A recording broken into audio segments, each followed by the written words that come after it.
The cameras flashed, the crowd froze, and just like that, Hollywood had a brand new It obsession. really did. Picture this. It is late May 2026. You open your phone, and every single timeline, every feed, every group chat you have is completely paralyzed by one incredibly dramatic headline. Khloe Kardashian gave Tristan Thompson an ultimatum. He got a vasectomy. Oh, wow. Yeah. I mean, usually a news story has, a gradual buildup, but this was just an absolute shattering of the internet's collective consciousness all at once. Exactly. Welcome to Starscope Report. I am Jordan. And I am Janie. Join Jordan and Jamie as they uncover Hollywood drama, music industry shakeups, and viral influencer scandals. From red carpet surprises to social media controversies, we dive deep into the stories behind the fame. And today's deep dive is, well, it's a heavy one, because people were absolutely transfixed by the sheer unfiltered intimacy of this whole Khloe and Tristan revelation. Right. I mean, it took a deeply private medical and relational boundary and just, threw it onto the public stage for global consumption. It really did. Yeah. Which is exactly why we are focusing on it today. Because we have to ask, how did a deeply private medical arrangement become global entertainment?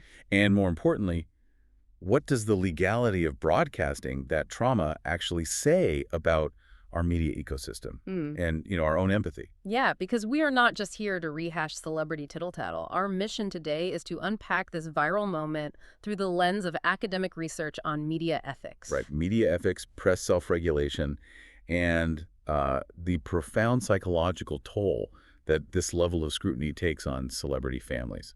It is a vital conversation because whether you are someone who follows pop culture meticulously or, you actively avoid tabloids, you are still operating within the exact same media ecosystem. Totally. The way our press packages human trauma as a commodity, it fundamentally shifts the societal baseline for privacy. And later in the deep dive, we'll talk about the shocking twist nobody saw coming regarding the legal loopholes the press uses to justify this. Oh, I can't wait to get into that. But okay, let's unpack this. Because before we can debate the media's right to report on this family, or the public's right to judge them, we need to understand the thematic pattern of what this family has actually endured. Yeah, we really do. We are looking at a decade, a full decade, characterized by compounding, highly publicized boundary violations. And that pattern is just essential to grasp. The recent vasectomy revelation didn't happen in a vacuum. I mean, it was the culmination of years of relentless, escalating public humiliation. It really was. We all know the broad strokes of the Khloe and Tristan saga, right? We don't need a Wikipedia timeline to remember the massive string of betrayals. No, the internet remembers. Exactly. You had the initial cheating scandal that broke literally days before Khloe gave birth to their daughter, True, back in April 2018. Right before the birth. Just wow. Then you had the incredibly layered betrayal involving Kylie Jenner's best friend, Jordan Woods, in February 2019. They split after that. Right, which was a massive cultural moment on its own. Totally. But the true breaking point, the moment that really seemed to fundamentally rewire Khloe's psychological state, happened between late 2021 and 2022. Yeah, that was when court documents were leaked to the press, revealing Tristan had fathered a child, Theo, with another woman, Marley Nichols. And the timing. The timing of that leak is the crucial factor here. Khloe found out about this other child just after the embryo transfer for their second baby together, Tatum. Oh, it's just brutal. And Tatum was being carried by a surrogate, so she is dealing with all of this while expecting another baby. The psychological wear and tear of that specific sequence of events is just staggering. I mean, if you look at early reality TV footage, Khloe was always the fierce protector. Oh, absolutely. She was the one who would go to bat for anyone. Right. She was the sister who would physically defend her siblings against bad partners like Scott Disick. But recently, her own sister Kim described her as becoming a recluse. Loose, yeah. Kim said she became a shell of herself. Exactly. Noting she was skipping Paris Fashion Week, major events, just to stay home and hide. And then in a deeply raw interview on the SHEMD podcast in May 2024, Khloe admitted she went into a state of total denial. Which makes complete sense given the trauma. She said she literally, quote, buried her head in the sand, end quote, during her surrogate's pregnancy. And she admitted she really struggled to connect with Tatum initially. She is describing a profound dissociative state there. I mean, to experience maternal trauma and a betrayal of that magnitude is difficult enough in the safety of a therapist's Oh, office. for sure. But to be forced to process it while the entire globe is reading your leaked court documents, analyzing your body language, and, monetizing your heartbreak, it creates an impossible psychological burden. It is like trying to process the sudden violent death of a loved one, but instead of being allowed to grieve in private, you are forced to stand in the middle of a crowded stadium. Wow, yeah. That is exactly what it feels like. And the crowd isn't there to support you. They are holding up scorecards. They are debating whether your grief is authentic enough or whether you somehow deserved it. Everyone is looking, but no one is actually helping. They are just watching the spectacle. Right. And it makes you wonder, at what point does public consumption of her trauma stop being entertainment and start being a public shaming? That is the million-dollar question. And if we connect this to the bigger picture, that public shaming is the exact fuel that ignited the firestorms surrounding the vasectomy revelation. Yeah, it really set the stage. The boundaries of their relationship were laid completely bare in a way that just invited maximum, concentrated public judgment. And if you're loving these Hollywood twists, make sure you're subscribed. We've got even crazier stories ahead, and you do not want to miss how this all connects to the legal side of things. So true. Definitely hit subscribe. But let's look closely at that May 28, 2026 moment. The episode of the Khloe and Wonderland podcast drops. Tristan, who now has 4 children with 3 different women, reveals he got a vasectomy. And he states pretty bluntly, quote, "I already have enough baby moms. Don't want no more." Just wow, the phrasing is... I know, right? And then Khloe reveals that she was the one behind the decision. She actually called it an ultimatum. Yeah, and Tristan's framing of the situation was remarkably crude. He admitted he was stubborn and hard-headed at first, but he suggested that sometimes you have to get forced into the right decision. Or as he literally phrased it on the podcast, you have to, quote, "lay your nuts on the table." Which is just quite the way to put it. Quite the way. But the specifics of the medical arrangement were what truly captured the internet's attention. Yeah. Because he didn't just get the surgery. No, there was so much more to it. He signed over 2 frozen embryos to Khloe. And Khloe actually made him freeze and save his sperm, just in case he ever marries another woman in the future who wants children with him. Which is just a deeply complex, incredibly messy attempt to establish boundaries in a situation where, frankly, traditional boundaries have repeatedly failed. Oh, absolutely. But here's where it gets really interesting. The backlash. The intense internet backlash.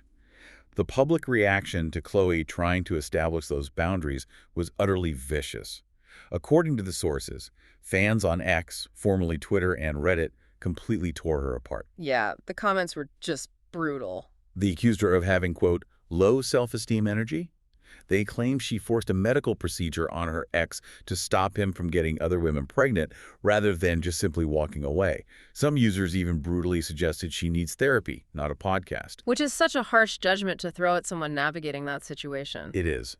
And I really have to push back against this internet mob here. Like, why does the public feel so entitled to direct all their venom at Khloe? Right, why is she the villain here? Exactly. Here's a woman desperately trying to manage a chaotic co-parenting dynamic with a serial betrayer. Why are we attacking her for trying to set some kind of physical reproductive boundary rather than questioning our own toxic entitlement to mock her in the first place? Because, honestly, we are projecting our own discomfort onto her. Society loves a perfect victim or, an empowered woman who just walks away cleanly without looking back. Right. The perfect narrative. But Khloe is doing neither. She is navigating the incredibly messy reality of raising children with someone who caused her profound pain. When the public attacks her for the vasectomy ultimatum, they are punishing her for not performing her trauma in a way that makes the audience feel comfortable. It is parasitic. We literally demand access to her messiest moments, and then we judge her for how she cleans them up. It really is. Which brings us to the core of the academic research for this deep dive. Yes, let's get into the research. Because this sense of public entitlement to Khloe's private life perfectly tees up a massive structural question about the media. How does the press justify broadcasting these intimate details to feed our entitlement? And what is the legal and psychological cost to the families involved? Okay, let's bring in Dr. Gemma Horton's research. She's from the University of York, and she wrote this brilliant paper. It's titled Celebrities, Families, and Privacy: The Need for Enhanced Self-Regulatory Protection.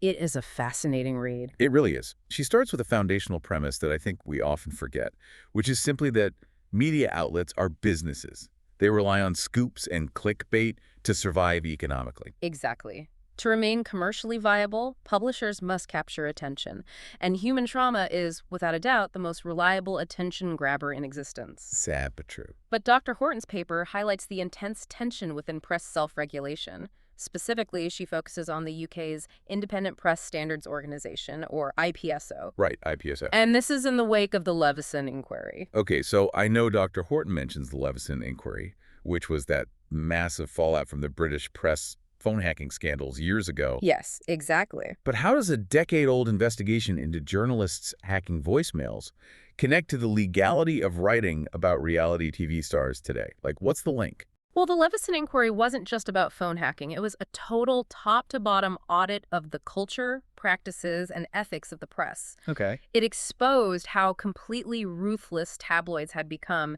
in destroying private lives just for profit. The outcome of that inquiry was supposed to be a new era of ethical reporting. Supposed to be, being the key phrase there. Right. Which brings us to the core legal battle Dr. Horton analyzes.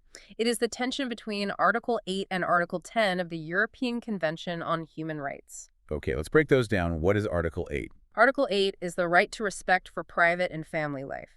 It argues that individuals, even famous ones, have a fundamental right to a private sphere. Makes sense. And Article 10? Article 10 is the freedom of expression. It is the shield the press uses, arguing they have a fundamental democratic right to publish information. Okay, but wait. How does a tabloid editor actually justify that in a newsroom? I mean, if I am running a gossip website, how do I legally look at a leaked medical document about Khloé's surrogate or Tristan's vasectomy and say, yes, my freedom of expression completely overrides their privacy? They do it by weaponizing a single legal phrase, the public interest. Ah, the public interest. Editors will sit in a newsroom and argue that because the public is fascinated by the Kardashians, exposing their private lives serves the public interest. That feels like a stretch. It is, and Dr. Horton points out the critical legal distinction that courts constantly battle over. There's a massive difference between what is truly in the public interest, Like exposing a corrupt politician embezzling tax money. exactly, versus what the public is interested in. Which is reading about a basketball player's reproductive surgeries. Bingo. Just vapid tittle-tattle. Yeah, it is a phenomenal distinction. Exposing corruption protects society. Exposing a vasectomy just sells banner ads. Yes, precisely. But wait, if IPSO was created specifically to stop this exact kind of abuse after the phone hacking scandal, why do they seem completely powerless here? I just don't get it. Yeah. Why aren't they shutting these stories down? Because IPSO is a self-regulatory body, it is funded by the newspapers themselves. Oh, so they are essentially grading their own homework. Exactly. Dr. Horton's research shows that while IPSO has guidelines against intruding into grief or shock, tabloids constantly exploit loopholes. And that's not even the wildest part. Stay tuned and hit that subscribe button so you don't miss what's coming next, because the excuses the press makes are just unbelievable. They really are. One of the most insidious loopholes they use to bypass Article 8 privacy protections is what Dr. Horton calls the role model defense. Okay, how does that work? It sounds like a way to blame the celebrity. That is precisely what it is. The press argues that because celebrities court fame and because society, especially young people, might look up to them as role models, the press has a moral obligation to expose their immoral or messy behavior. You're kidding. I'm not. They claim that by broadcasting Tristan's infidelities or Khloé's dysfunctional ultimatums, they are providing a vital moral compass for society. They say they are correcting their public image so the public knows what behavior is unacceptable. That is the most cynical, convenient excuse I have ever heard. Right. A tabloid publisher is not a moral philosopher. They are not exposing Khloé's heartbreak to teach children about healthy boundaries. They're doing it because pain generates clicks. Absolutely. But Dr. Horton's paper goes even deeper than the celebrities themselves, and this is the part that I found truly harrowing. Yeah, the collateral damage. Because while Khloé voluntarily stepped in front of a camera, her broader family, her children, and her surrogates did not. They are dragged into public life against their will. And what's fascinating here is how the legal framework completely fails to protect the people standing right next to the spotlight. It's a huge blind spot. Dr. Horton cites devastating examples of this from the Leveson inquiry. Consider the cricketer Ben Stokes. Oh, I remember reading about this in the source material. Yeah, his mother had a deeply traumatic 30-year-old family tragedy, completely unrelated to him, exposed on the front page of a tabloid. The press justified it simply because her son was famous, and therefore the family's history was deemed interesting. It's disgusting. Or what about the footballer Gary Flitcroft? The press aggressively hounded his family over an extramarital affair he had. And the fallout from that was just tragic. Unimaginable. Flitcroft testified that the relentless media abuse his children faced at school and the sheer suffocating shame his family was forced to endure ultimately contributed to his father taking his own life. It's devastating. A man died by suicide because a tabloid decided the public had a right to consume his son's marital mistakes as entertainment. It completely reframes the stakes of what we casually label as gossip. It is not a victimless crime. Not at all. The courts have occasionally recognized this and stepped in to protect minors, thankfully. For instance, courts granted privacy protection to J.K. Rowling's son and the musician Paul Weller's children. Right. Ruling that a parent's fame does not extinguish a child's right to walk down the street without being photographed and scrutinized. Exactly. Children are the ultimate innocent bystanders in all of this. So what does this all mean for Khloe's situation? You look at her daughter, True, her son, Tatum, and the surrogate who carried Tatum. Yeah, think about the surrogate. That surrogate had her pregnancy, which should be a peaceful, protected medical process surrounded by the darkest, most stressful global headlines imaginable, through absolutely no fault of her own. None at all. But I have to ask you a really tough question here about the reality TV paradox. Okay, lay it on me. Can we realistically expect an ethics body, or the courts, to protect Khloe's children when the entire Kardashian empire is built on voluntarily monetizing their private lives? Does putting a camera in your house legally or morally forfeit your family's right to privacy forever? See, that is the ultimate defense the tabloids use. They argue that if you sell your wedding, you can't complain when we report on your divorce. Right, it seems logical on the surface. But legally and ethically, as supported by Dr. Horton's research, the answer is no. Consent is not a blank check. Consent to share some things does not equal consent to share everything, especially concerning minor children. Right, it's like saying that because I invited you into my living room for a dinner party, you suddenly have the legal right to walk down the hall, break into my bathroom, rummage through my medicine cabinet, and publish a list of my prescriptions in the local paper. Exactly. The boundary still exists, even if the front door was unlocked. That is a perfect analogy. The reality show, the curated podcast, that is the living room. The surrogate's medical timeline, the psychological breakdown, the vasectomy demands, that is the medicine cabinet. Wow, yeah. And right now, the entire media economy is incentivized to break into the medicine cabinet because that is where the most valuable data is kept.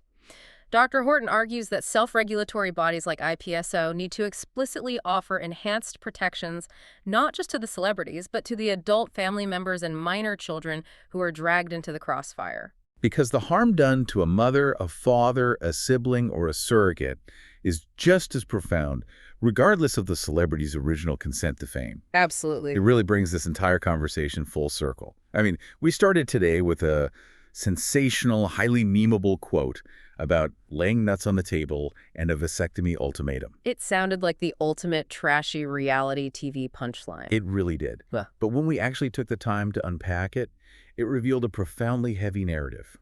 We are looking at a mother's deep psychological dissociation, a family's total lack of a safe space to heal, and a media ecosystem that literally monetizes human pain under the incredibly flimsy guise of the public interest. And it challenges us to look in the mirror. Tabloids are businesses. They wouldn't fund the paparazzi or pay for leaked court documents if we didn't click on the articles. That's the hard truth. The demand entirely dictates the supply.